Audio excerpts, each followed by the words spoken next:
DHIS2 แม่นระบบเก็บกำรายงานข้อมูลทางเว็บไซต์ที่ถูกพัฒนาขึ้นโดยมหาวิทยาลัยออสโล DHIS2 หมายถึง District Health Information Software Version 2 ซึ่งแม่นระบบข้อมูลข่าวด้านสุขภาพของสปป.ลาวแต่เดือนพฤษภาคม 2014 สปป.ลาวได้นำใช้ DHIS2 แทนระบบเก็บกำข้อมูลด้วย Excel ในการรายงานข้อมูลข่าวสารสาธารณสุขการฝึกอบรมนี้จะสุ่มใส่เก็บกำและรายงานเวียกงานสุขภาพแม่และเด็ก 2.0 เท่านั้นการรายงานผ่านแบบฟอร์มอื่นๆจะนำใช้หลักการเดียวกันในทั่วประเทศข้อมูลสาธารณสุขจากสุขศาลาและสถานที่บริการอื่นเช่นข้อมูลจากโรงหมอเมืองโรงหมอแขวงและโรงหมอศูนย์กลางจะถูกป้อนเข้าในฐานข้อมูล DHIS2 ผ่านทางออนไลน์ข้อมูลจากสุขศาลาจะสั่งรวมเซเจียแล้วส่งให้ห้องการสาธารณเมืองเพื่อป้อนข้อมูลเข้าระบบ DHIS2 โดยทีมงานที่ได้ผ่านการฝึกอบรมทีมงานคุ้มครองระบบข้อมูลสาธารณสุขขั้นศูนย์กลางและแขวงมีความรับผิดชอบถึงคุณภาพของข้อมูลเป็นต้นแมนความครบถ้วนความทันเวลาความถูกต้องสอดคล้องและความโปร่งใสของข้อมูล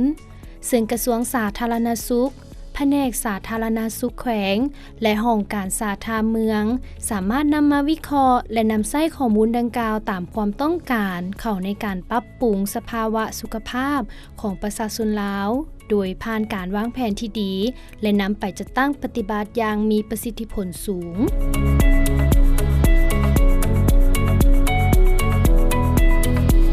จากข้อมูลที่ป้อนเข้าแต่ละเดือนของสถานที่บริการด้านสาธารณสุขต่างๆท่านสามารถติดตามความคืบหน้าเวียกงานสาธารณสุขแต่ละขั้นโดยนำใช้ต่อตารางข้อมูลเพื่อแยกประเภท10พยาธิต้นต่อเป็นรายเดือนไตรมาสหรือปีจากการกวดนอกหรือนอนห้องหมอจากสุขศาลาห้องหมอเมืองหรือห้องหมอแขวงเป็นต้นนอกจากนั้น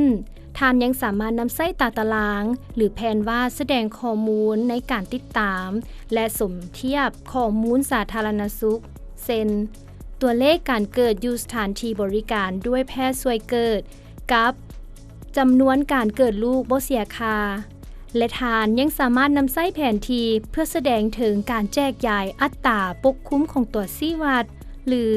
ข้อมูลด้านสาธารณสุขของสถานที่บริการสาธารณสุขแต่ละขั้นนับแต่ขั้นศูนย์กลางลงฮอดขั้นสุขศาลาเช่นจำนวนหรือเปอร์เซ็นต์ของแม่หญิงมาเกิดลูกนำแพทย์ที่ได้ผ่านการอบรมอยู่แขวงหรือเมืองข้อมูลทั้งหมดเหล่านี้แม้นสามารถเพิ่มเข้าในกระดานข้อมูลซึ่งจะถูกปรับปรุงแบบอัตโนมัติและยังเป็นเครื่องมือสำคัญให้ผู้บริหารสามารถติดตามกวดกาความคืบหน้าของแผนงานต่างๆได้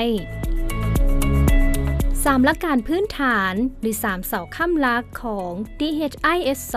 ประกอบด้วยแม่นหยังเวลาใดและอยู่ไสซึ่งเป็นหน้าที่หลักของ DHIS2 ที่ท่านจะต้องรู้และต้องถามตัวเองเสมอในเวลานำใช้ระบบเป็นต้นแม่นการป้อนข้อมูลกวดกาข้อมูลหรือนำใช้ข้อมูลอยู่ในระบบจะต้องได้ปฏิบัติ3 ขั้นตอนหลักนี้แต่ท่านบ่จำเป็นต้องรู้ทุกอย่างเกี่ยวกับ DHIS2 ท่านเพียงแต่ต้องรู้พละบทบาทของท่านเพื่อประกอบส่วนให้ระบบได้ทำงานดีบัดนี้ลองมาเบิ่งว่าหน้าที่หลักที่ท่านสนใจมีหยังแด